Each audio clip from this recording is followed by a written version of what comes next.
Hello everyone, welcome back. Welcome to the 5-Minute English Teacher, and today we're going to break down another big idea fast. And today we're talking about the setting and the mood of the garden in the story, Rikki-Tikki-Tavi. We've talked about the hero, we've talked about the villain, but now we're going to talk about where the story happens and why it really matters. So let's jump right into it and not waste any time. So where are we actually at the beginning of the story, Rikki-Tikki-Tavi, and throughout the duration of the story? The story is set in a bungalow garden in colonial India. So a couple things to notice here. A bungalow is a very specific style of house that has kind of a lot of open areas so that airflow, because India is a very hot and humid climate, so a lot of openings and opportunity for air to flow through the house. And colonial India is important too, because colonialism was happening at the time that Rudyard Kipling was writing the story, and so India was kind of being overtaken by the British government and the British army at this time. And so another thing to think about is it was a lush, overgrown, and full of life type garden. It was full of threats as well. So everything is alive, everything is moving. And the garden borders the jungle where wild danger is never far away. So we have this constant tension that's happening. We never know when stuff's about to pop off, you know what I mean? And this isn't just a backyard. It's a battleground between nature and human civilization. So a lot going on in the small space of the garden. So why does the garden matter? Well, I want you to think for a second. Gardens are so important in literature. Think all the way back to the Bible, right? The Garden of Eden, where life started. So gardens are always very symbolic. So whenever you see a garden in literature, you got to stop and think. It's important.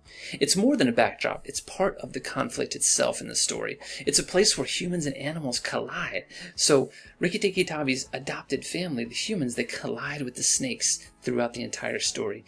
It's a home for Rikki, the family, as well as the cobras. So it's everyone's home. So why is there so much tension? It's a symbolic space between safety and chaos. So we've talked about that word a lot. Symbol, symbol, symbol. It's not just a garden. It represents something deeper. So Kipling's garden becomes a symbol of a larger struggle. It's order versus chaos. It's protection versus threat. This is why the garden matters. So, mood. How are we supposed to feel as we read this story? Well, there's a calm on the surface. There's tension underneath.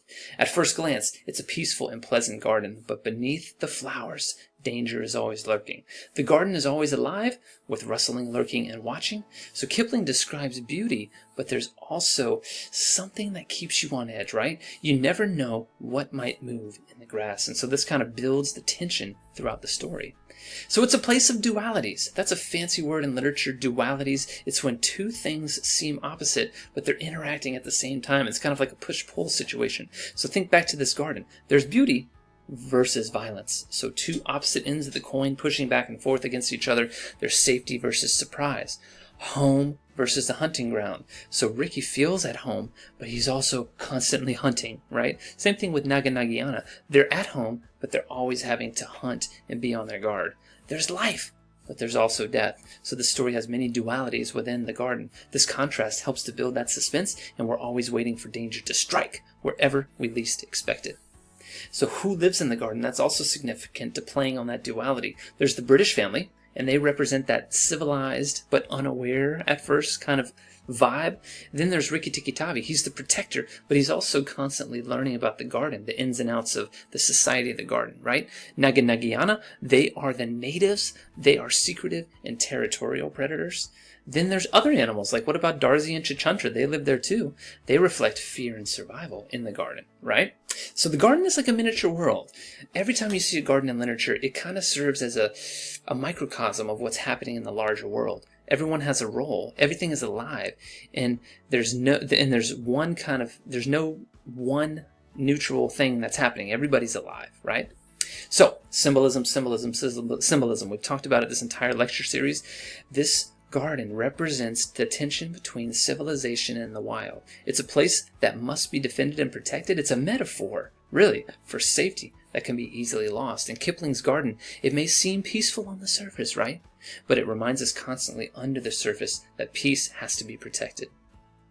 So, look again at the garden. It becomes a character in and of itself. The garden changes as the story progresses. It reacts to violence. Once Nag dies, it kind of reacts, and it reforms itself. It feels more peaceful once Rikki wins. The setting becomes part of an emotional journey, not just a physical journey, and by the end, that garden reflects calm, but only because battles were fought within it. So, the garden literally becomes a living character in the story. So garden, pretty complex, right? So thanks so much for joining us this time. If you liked the video and you found it helpful, please give it a like, subscribe, comment below. I love your feedback. And teachers, if you want this lecture, as well as the student notes that go with it, visit my TPT store, which is found in the description below. I'll see you next time. Bye.